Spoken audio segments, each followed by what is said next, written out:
rock and roll has its foundation and its cornerstones, and one of the original innovators of rock and roll, well, he was an influence on Elvis Presley, Buddy Holly, across in England, a young John Lennon and his new group, the Beatles, greatly influenced by this artist, the Rolling Stones, definitely influenced by this artist, becoming his friend later, Eric Clapton of the Yardbirds, Jimmy Page, Jeff Beck. They all have a major influence running. Texas, the reverberation is felt with the 13th floor elevators. George Michael in the 80s uses this for a signature hit. So does U2. George Thorogood, of course, has a huge hit. And who are we talking about today? Why, it's none other than the rock and roll originator, Bo Diddley, today on another vinyl show. Ike Frazier Industries presents another vinyl show with Ike Frazier. Hey everybody, it's your old pal Ike Frazier. It's been about a week since I've seen you, so I'm glad to be back. And today we're going to talk about one of my favorite people in the whole universe, and that is the incredible rock and roll originator, Bo Diddley. I had the pleasure of meeting Bo Diddley about 3 times, and on the 3rd occasion I told him, you know, Bo Diddley, you really are the king. You were on TV first. Elvis might have had a record before you and crossed it over, but you really are the king. You're the rock and roll originator. And Bo said to me, he said, well, I knew the king.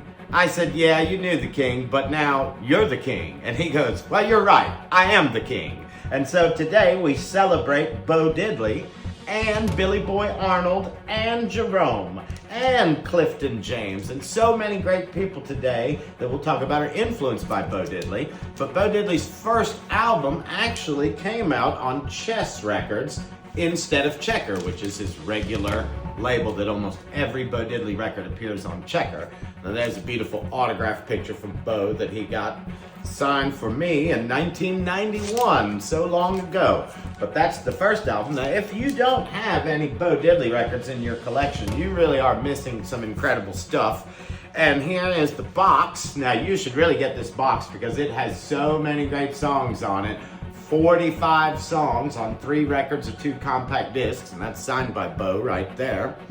And the booklet from that box, I had Bo sign and Billy Boy Arnold. And when you get to the back of it, Billy Boy writes on there what songs he played on that he actually didn't get credit in there.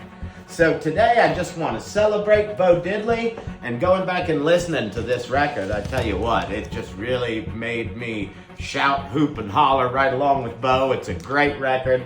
He influences almost everybody. There is no denying what Bo Diddley did for music in the 20th and 21st century. Just incredible. I cannot say enough good things about Bo Diddley. And I just want you guys to know that Mary Hopkins was very popular last week and we got a lot of new subscribers. I hope each and every one of you will enjoy this Bo Diddley video because we're leaving Apple Records and going to Chess and Checker Records now, which is going to be a lot of fun back in time. And I just want to say, if you like the video, give me a like. You want to subscribe so you can see everything that we're doing here on another vinyl show. We'd love to have you on for the ride.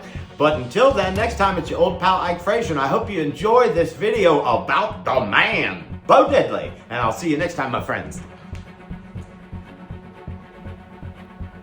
Bo Diddley was born in Macomb, Mississippi, December 28th, 1928. And here we see Bo as a young man. And his adopted mother took him to Chicago when he was about 7.5 or 8. By 1945, his deep interest in music had made him create his own electric guitar, created in 1945. He took his music to VJ, where Abner here, he was not a big fan of Bo Diddley and said, you get out of here with that. So Bo took it across the street to Chess Records in Chicago, where he played his music to the Chess brothers, Leonard and Phil Chess, and they were deeply impressed with his music, and they released the self-titled single, Bo Diddley by Bo Diddley, backed with a hard stop blues song, I'm a Man, both written by Bo Diddley. Now this was a number 1 R&B single that was released in April 1955. And that's after That's All Right Mama, but before Maybelline by Chuck Berry. Now, he went to New York and played at the famous Apollo Theater. Here we see him backstage with Dr. Jive because he has a #1 R&B single. Ed Sullivan wants him on the show. So he's conveniently in New York, and backstage he sees Bo Diddley messing around with what's one of the biggest songs in the nation. 16 Tons by everybody's favorite pea picker, that lovable Tennessee Ernie Ford. Now, this is one of the biggest records in the industry at the time. It spends 10 weeks at #1 in the United States, crosses over the sea, and is #1 in 4 weeks in the UK. Now, 16 Tons is so big that he really wants Bo Diddley to play it. Bo Diddley appears on his show November 1955, and he actually performs the song Bo Diddley, which is what the world wants him to see. Muddy Waters kind of says, well, that I'm a Man, I can do better than that, and he kind of makes a answer record, Mannish Boy, and Mannish Boy is a great success for him, but he has to give Bo Diddley songwriting credit. You see the McDaniels credit right there. The Yardbirds covered I'm a Man, and that became one of their signature tunes and a hit 45 that was featured on their album Having a Rave Up. That was a top 30 album in the United States. But the harmonica player on I'm a Man is Billy Boy Arnold. Now, he split from Bo Diddley and started recording as a VJ solo artist, and his first record was his self-composed I Wish You Would. Now, that became the Yardbirds' very first record in America. It did not do well for the Yardbirds, though, unfortunately, but that's a young Eric Clapton playing the hot lead guitar on there. Billy Boy Arnold's second VJ record would be I Ain't Got You, and surprisingly enough, that would end up being another Yardbirds 45, and that would appear on their very first U.S. album, For Your Love. Now, in the late 80s and early 90s, when MTV was all the rage, there's a little bit of a controversial comedian, and you might remember him, Andrew Dice Clay. He became so popular that he got a film, Ford Fairlane, and in the film, Ford Fairlane, he performs I Ain't Got You, which, was on MTV all the time. But Bo Diddley caused a little bit of controversy, and he was banned from the Ed Sullivan Show by Sullivan himself. But 16 Tons would later end up on Bo Diddley as a gunslinger. Now, one of the earliest things that young Buddy Holly recorded at Norman Petty's studio in Clovis, New Mexico, was a version of Bo Diddley. And Buddy recorded that but didn't do anything with it, and after he passed away, it was released as a single with overdubs and went to #4 in the UK, which was his second most successful record there. Pretty Thing by Bo Diddley gave birth the name to the UK band The Pretty Things. A lot of those bands named themselves after R&B songs. Jimmy Page recorded with Lord Sutch in 1970 for Lord Sutch and Heavy Friends, and there's a song on there called Flashing Lights that is a verbatim copy of Bo Diddley's Pretty Thing. And that song, Flashing Lights, became popular in the film Lucky Logan recently, and of course no credit for Bo Diddley. Here we have another song from the album, Bring It to Jerome, which was their Pass the Hat song on the street corners of Chicago. And there's Jerome right there shaking those maracas.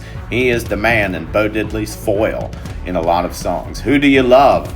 Now, Who Do You Love is a really awesome track. And if you've never heard the original version, you are missing out on some hot guitar by Jody Williams, who was Bo Diddley's friend from childhood. He taught him to play some guitar, and Jody would end up playing in Howlin' Wolf's band, and he plays on Smokestack Lightning as well, so that's pretty awesome. Before You Accuse Me was covered by the 13th Floor Elevators, and that appears as a studio version with fake crowd noise overdubs on their 13th Floor Elevators live album, which was their third LP. In fact, it starts off the album, Before You Accuse Me.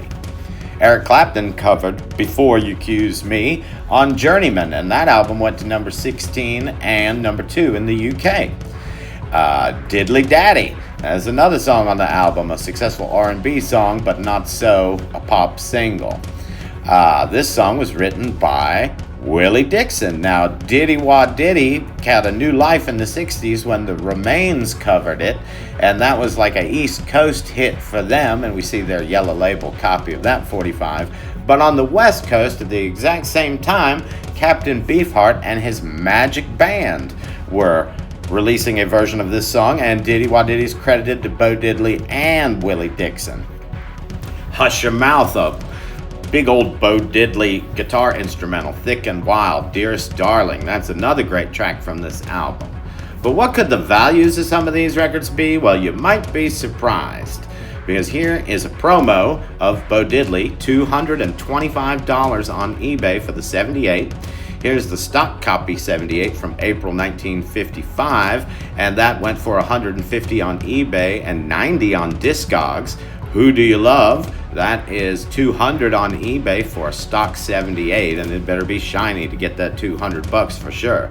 Now here is a white label promo, Who Do You Love? eBay 117, Discogs 80. The original EP. Now there's a paper sleeve and a cardboard sleeve, but either one is incredibly rare. eBay 330, Discogs 235. The original 1958 Chess LP, a founding piece of rock and roll history. Well, let's see here. eBay $531, Discogs $150. Now here's a picture of your old pal Ike Frazier with Billy Boy Arnold. He was gracious and kind. We dedicate this video to the originator, Bo Diddley. God bless Bo Diddley. We miss him a lot, but we will never forget the originator. Thanks for watching, everybody. We'll see you next time.